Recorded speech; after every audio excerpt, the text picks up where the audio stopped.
उस तन की कौन बड़ाई करे, जिस तन ने किया शुभ काज नहीं।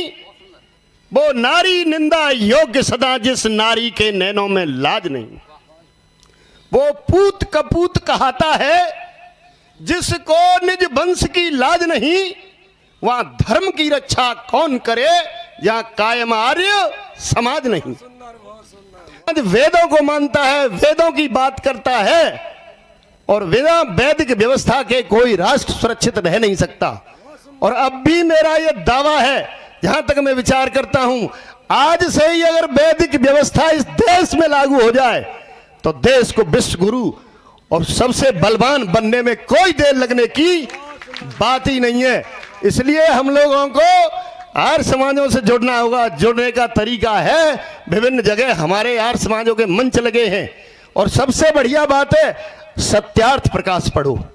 सत्यार्थ प्रकाश पढ़ोगे तो आपको पता लगेगा कि हमारा धर्म क्या है, हमारा ईश्वर क्या है, हम क्या है, हमें क्या करना चाहिए, क्या नहीं करना चाहिए, हमने क्यों जन्म लिया इस धरती पे। ये आपको सत्यार्थ प्रकाश ही बताएगा। और दुनिया भर के जितने लोगों की छपी किताबें वो आपको कुछ नहीं बताएंगी, क्योंकि इस समय देश की बहुत चिंतनीय, सोचनीय और गंभीर अवस्था है। आप सब लोगों को विचार अवश्य करना है। अगर इस समय हम विचार नहीं कर पाए तो समझ लो हमें विचार करने का भी मौका नहीं मिलेगा कभी। आर्य समाजों के मंच आपको दिखाई नहीं देंगे, केवल दाढ़ी वाले दिखाई देंगे। ये मैं बिल्कुल खुलेआम मंच से कह रहा हूं। आज हमारे पास अब भी समय है और हम सूरज की भांति काम करें। सूरज क्या करता है? सूरज करता नहीं दोस्ती तारों से अंधियारों से, और मेल नहीं होता है जल का सोलों से अंगारों से।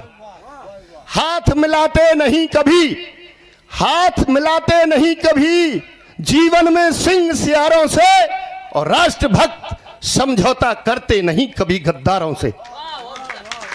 समझौतों की मेजों पर कोई उपकार नहीं होगा, और आत्मसमर्पण से भी इन गद्दारों का संहार नहीं होगा।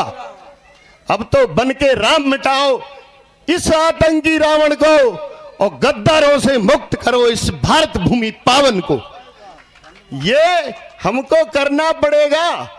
अगर नहीं हम करते हैं तो समय निकल जाएगा, बाद में बैठे बैठे पछताते रहोगे और दास्ता की जिंदगी जीने के लिए मजबूर होगे। इसलिए मेरा यही निवेदन है, क्योंकि मेरे पास समय बिल्कुल ही नहीं है। ये तो इनकी कृपा है कि मुझे बोलने का अवसर नहीं दिया। मैं आपको बहुत सारी बातें बता सकता हूं, इसलिए मैं अपनी वाणी को विराम देता हूं।